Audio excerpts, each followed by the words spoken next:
Well, my name's Geo John Malley, and of Geo, John, and Carol, and I'm Carol. it's the Malley. and Carol Yes. part. Yeah. Yes, I'm the Ann Carol. Also known as Go Jack. Yes. And how many caches do you have? We have found about 12,300 something, I think, and we've hidden about 620. Too many. And Howard, can you do the same thing? Sure. I'm Howard. I'm Badlands, and I'm Badlands of Badlands. I don't know how many I've found, but I've logged 13,000 and some, and I've hidden a couple hundred. 250. 250? Okay, that sounds like a good number. It's not about the numbers, it's about doing some good ones that people enjoy and Yeah. filtering out and getting rid of the bad ones. What about geocaching got you hooked originally and keeps you going today?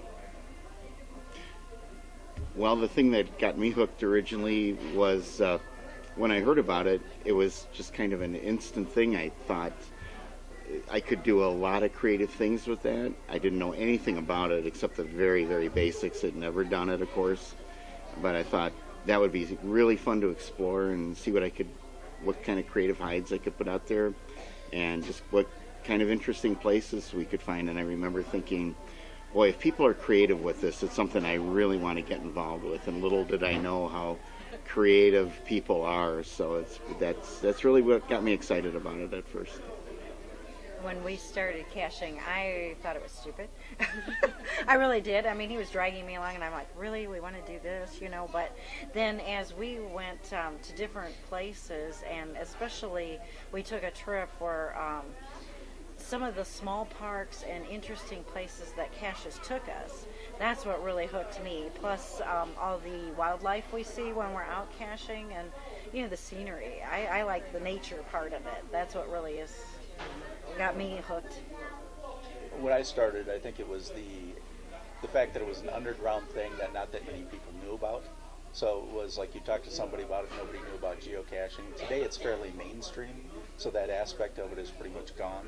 But I think today what keeps me interested and involved is the people and the friendships and camaraderie.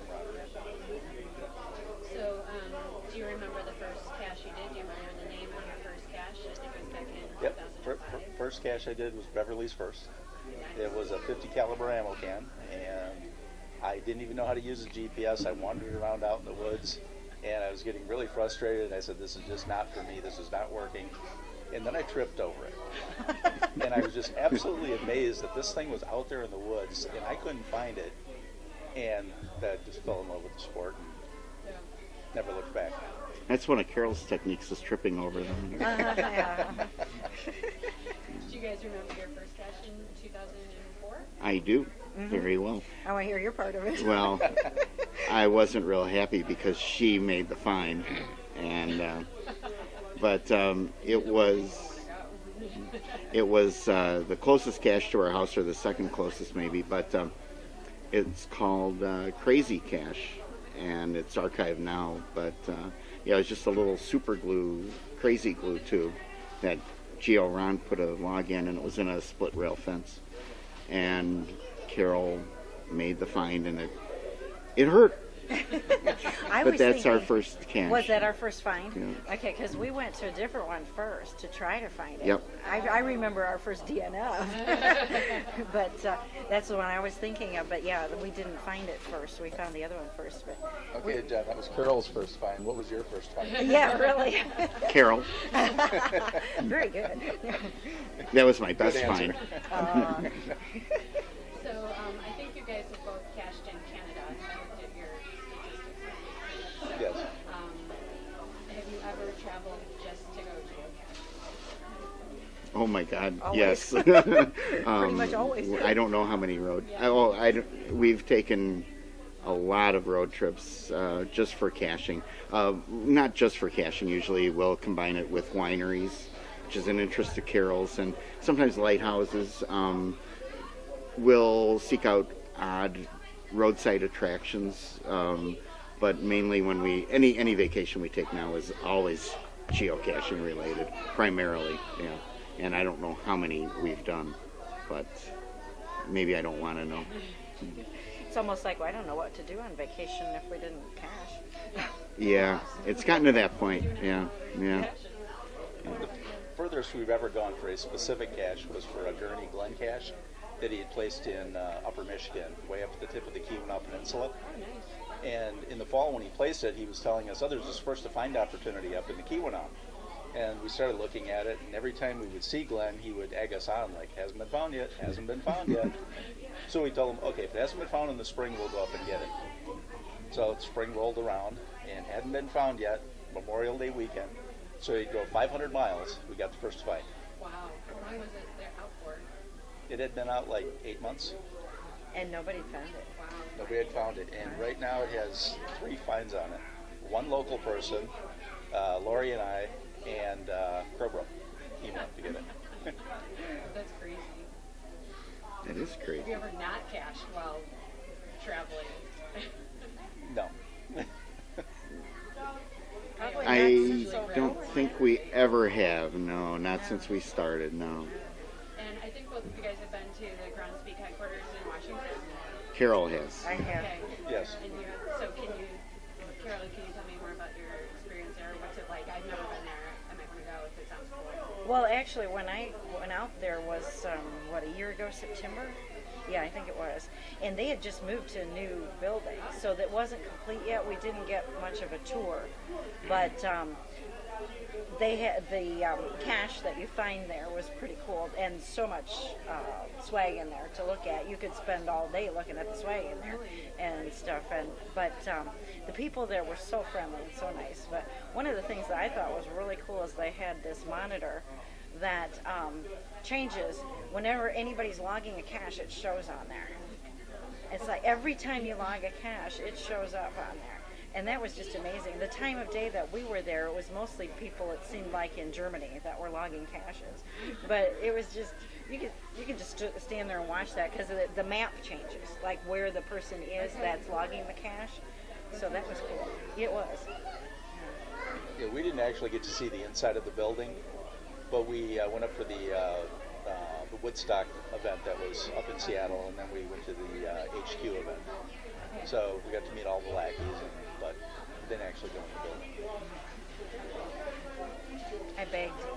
You begged? I begged. We should have. Well, Please let me in. I texted, was it texting or emailing? I'm not sure which, but we were going to be downtown Seattle on a specific day. I can't remember what day of the week it was. And she answered me back, well, we do tours on Fridays from such and such a time. And it's like, I'm not going to be there on Friday. Right. I'm only here for such and such a time. You know, is there any way we could just come in for a brief? And she answered me back, yeah, you could stop by. So I was like, yes, yes, it was.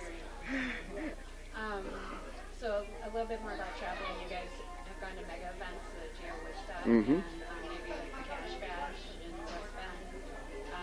What do you like about the mega events? I've never been to a mega event before, and it sounds awesome. I mean, what's more fun? Do you want tons of people, tons of caches and prizes and games? So. Well, yeah. Oh, sorry. No, that's okay. Can you talk? Yeah, when we go to a mega event, it's more just as a destination, a general area. It's not the event itself. We usually go in, we sign the logbook, we leave. And then we look for caches that other people aren't doing because we're not big about standing in line to sign a logbook. For example, this last Woodstock that we found in Sellersburg, Indiana, we found a series of caches called the Holy Grail that were just about 25 miles outside of Louisville. And of all the people that were at Woodstock, we were the only ones that did that series that weekend.